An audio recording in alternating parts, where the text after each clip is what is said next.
నార్మల్‌గా చాలామంది కపుల్‌కి వచ్చే డౌట్ ఏంటి అంటే, సో ఏది మనకి బెస్ట్ టైమ్? ఐవీఎఫ్ అనేది ఎప్పుడు చేయించుకోవాలి? ఐయుఐ ట్రీట్మెంట్స్ అనేవి ఎప్పుడు చేయించుకోవాలి? సో అంటే ఎప్పుడు ఐవీఎఫ్ అంటే చేయించుకోవాల్సిన టైం అనేది దగ్గర పడింది? ఇట్లాంటి డౌట్స్ అనేవి కొన్ని ఉంటాయన్నమాట. సో మనకెప్పుడైనా కూడా మనం ఏ ట్రీట్మెంట్‌కి వెళ్ళాలి అనుకున్నప్పుడు ఏంటి అంటే, ఏమేం మ్యాటర్ అవుతాయి అంటే, మనకి ఫస్ట్ మనం పెళ్ళై ఎన్ని సంవత్సరాలు అయింది అనేది, మన ఏజ్ అనేది ముఖ్యంగా ఫీమేల్ ఏజ్ అనేది ఎంత అనే వాటి మీద కూడా మనకి డిపెండ్ అవుతుందన్నమాట.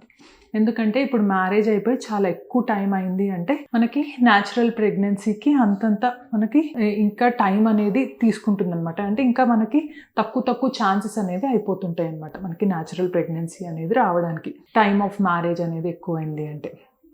అలాగే మనకి ఏజ్ వన్స్ మనకి 35 క్రాస్ అయింది అంటే మనం లేట్ అవ్వకుండా వెంటనే డాక్టర్ని సంప్రదించాలన్నమాట. ఎందుకంటే దీనివల్ల కూడా మనకి ఎగ్ నెంబర్స్ క్వాలిటీ తగ్గిపోతుంది కాబట్టి మనకి న్యాచురల్గా ప్రెగ్నెన్సీ వచ్చే ఛాన్సెస్ అనేవి తగ్గిపోతూ ఉంటాయన్నమాట. సో మనకి ఎప్పుడైనా మనకి డౌట్ ఉంది, ఏమన్నా ప్రాబ్లం ఉంది, సో ఇద్దరు కలయికలో ఏమన్నా ఇబ్బందులు ఏమన్నా ఉన్నాయి అంటే మనం వెంటనే లేట్ చేయకుండా ఫర్టిలిటీ స్పెషలిస్ట్ని కానీ, లేదు ఏమన్నా డౌట్ ఉంది అంటే గైనకాలజిస్ట్ని కానీ మనం కన్సల్ట్ అవ్వాలన్నమాట.